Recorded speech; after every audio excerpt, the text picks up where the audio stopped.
Hello students, हमारे YouTube channel वेद study class में आपका स्वागत है। स्टूडेंट्स, इस वीडियो में आपको बताएंगे कि क्षेत्रफल को वर्ग इकाई में क्यों लिखा जाता है। आप चाहे क्षेत्रफल किसी भी आकृति का निकालें, हमेशा आप जो है देखते हैं कि क्षेत्रफल जब निकलता है तो उसका आंसर जो होता है उसका उत्तर हम वर्ग इकाई में या स्क्वायर यूनिट में लिखते हैं। वो क्यों लिखते हैं, देखिए आपके सामने स्टूडेंट्स दो आकृतियाँ यहाँ पे हैं। पहली आकृति है स्क्वायर, दूसरी है रेक्टेंगल, आयत। वर्ग है और आयत है। आप देखिए इसकी जो प्रत्येक भुजा है उस स्क्वायर की वो है 5 सेंटीमीटर। क्या है? 5 सेंटीमीटर। इसकी ये हमने पहले से ही माप के 5 सेंटीमीटर का स्क्वायर बनाया है यहाँ पे। जो ये आयत है इसकी जो लंबाई है स्टूडेंट्स, ये लेंथ, अब वो है 5 सेंटीमीटर। जो इसके ब्रेथ है, चौड़ाई, वो है 3 सेंटीमीटर। ठीक। अब देखते हैं जब हम वर्ग का क्षेत्रफल निकालते हैं तो लिखते हैं कि जैसे इसका क्षेत्रफल कितना आएगा 5 × 5। जानते हैं वर्ग का क्षेत्रफल क्या होता है? भुजा गुणे भुजा या भुजा का स्क्वायर।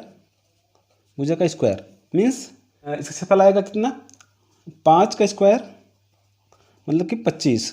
जब 25 आता है तो यहाँ पे लिखते हैं वर्ग। वर्ग इकाई। इकाई से मतलब है अगर यहाँ पे सेंटीमीटर है तो यहाँ पे लिखा जाएगा यहाँ पे वर्ग सेंटीमीटर।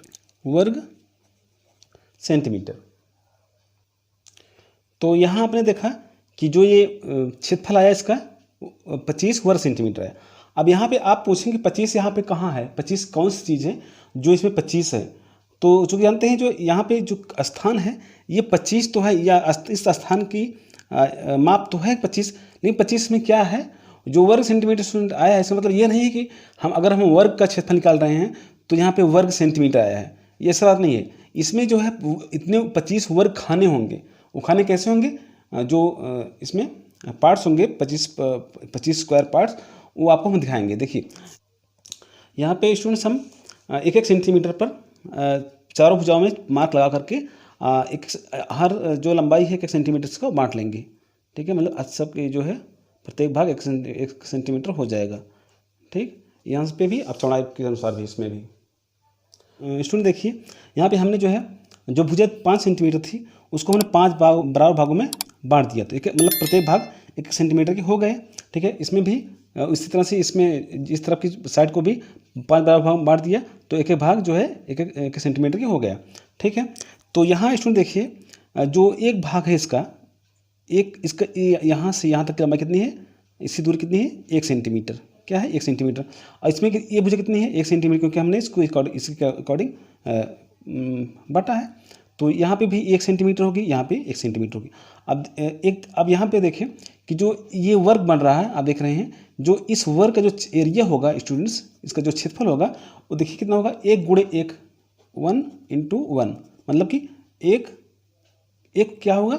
देखिए एक वर्ग, यहाँ पे वर्ग सेंटीमीटर है। वर्ग क्या है? यही स्टूडेंट जो है जो ये 1 सेंटीमीटर लंबा 1 सेंटीमीटर चौड़ा, इसका जो क्षेत्रफल होगा 1 वर्ग सेंटीमीटर है, मतलब कि ये एक वर्ग भी है। ठीक है, एक इकाई भुजा का 1 वर्ग है। ठीक है, इसका क्षेत्रफल 1 वर्ग सेंटीमीटर है। तो इस तरह से देखते हैं हम इसमें पूरे वर्ग में जो है हमें 25 वर्ग मिलते हैं। जैसे 1 2 3 4 5 6 7 8 9 10 11 12 13 14 15 16 17 18 19 20 21 22 23 24 25। तो हमें जो है 25 ये वर्ग मिल रहे हैं। तो इसमें जो क्षेत्रफल हम निकालते हैं, जो जब लिखते हैं 25 वर्ग सेंटीमीटर, इसका मतलब ये होता है कि इस पूरे क्षेत्र में 25 खाने एक वर्ग सेंटीमीटर के, एक वर्ग के 25 खाने इसमें हैं। तो स्टूडेंट जो क्षेत्रफल लिखा जाता है यही लिखा जाता है जो खाने इसमें बनते हैं वर्ग सेंटीमीटर में, वर्ग मीटर में, वर्ग किलोमीटर में। जो आपकी लंबाई चौड़ाई होती है इसके अनुसार, उसी के अनुसार जो है इसको लिखा जाता है क्षेत्रफल को। तो ये है स्टूडेंट्स यहाँ पे। अब देखिए स्टूडेंट्स यहाँ पे भी वही बात है। जब देखिए जब हमने आयत को इसकी लंबाई के अनुसार 5 बराबर भागों में बांटा और इसके चौड़ाई के अनुसार 3 बराबर भागों में बांट दिया, तो फिर जो है ये प्रत्येक भाग 1 सेंटीमीटर हो गया। तो 1 सेंटीमीटर लंबा ये है। ठीक है, इस 3 सेंटीमीटर था तो 1 सेंटीमीटर की बटा तो 1 सेंटीमीटर ये भी हुआ। इसी के अनुसार ये भी इसी के पैरेलल में है। ठीक है, एक समांतर में तो 1 सेंटीमीटर ये भी हुआ। इसी के समांतर ये भुजा है तो 1 सेंटीमीटर ये हुआ। तो आप देखते हैं जो ये वर्ग बन रहा है स्टूडेंट्स यहाँ पे, इसका जो क्षेत्रफल होगा 1 × 1 होगा, मतलब 1 वर्ग हुआ। 1 वर्ग है ही है। ठीक है, एक वर्ग है, जो वर्ग है इसकी भुजा 1 है, अगर हम इसका क्षेत्रफल निकालते हैं तब भी हमें जो है एक गुणे 1 मतलब 1 वर्ग सेंटीमीटर मिलता है। तो इसमें देखिए तो हम अगर इसे खाने गिनते हैं तो 1 2 3 4 5 6 7 8 9 10 11 12 13 14 15, तो 15 खाने हुए स्टूडेंट्स।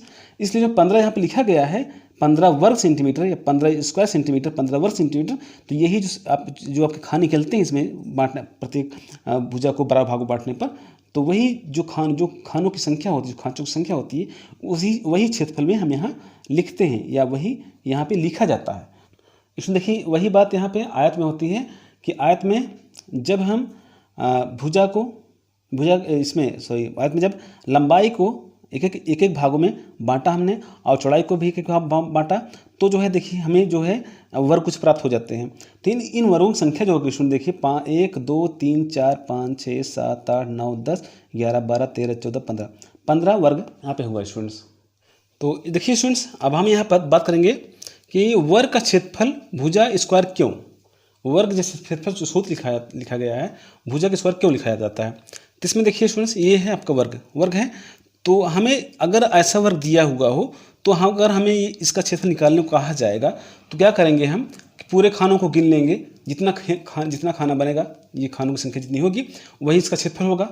ठीक, तो अगर हम अगर ये क्षेत्र बहुत बड़ा हो, ठीक है, बहुत बड़ा तो हमें गिनने में बहुत समय लगेगा, तो इसको गिनने की सरलता के लिए तो क्या करते हैं, जितनी भुजा होती है आप देख सकते हैं, अगर इनको खानों गिनना चाहते हैं तो भुजा के अकॉर्डिंग 1 2 3 4 5 खाने इस तरह से हैं, ठीक है, बड़ी लाइन में, और 1 2 3 4 5 खाने खड़ी लाइन में। अगर हम 5 गुणे 5 कर लेते हैं तो हमें इसके खानों की संख्या 25 मिल जाती है। ठीक है, तो इसीलिए स्टूडेंट जो है जब वर्ग के क्षेत्रफल लिखा गया इसकी सरलता के लिए भुजा का स्क्वायर, मतलब 5 गुणे 5 मतलब भुजा का स्क्वायर हो गया, तो इसलिए जो है क्षेत्रफल लिखा जाता है भुजा का स्क्वायर, इसको गिनने की सरलता बनाने के लिए। ठीक है, तो हमें जो है इसका क्षेत्रफल मिल जाता है।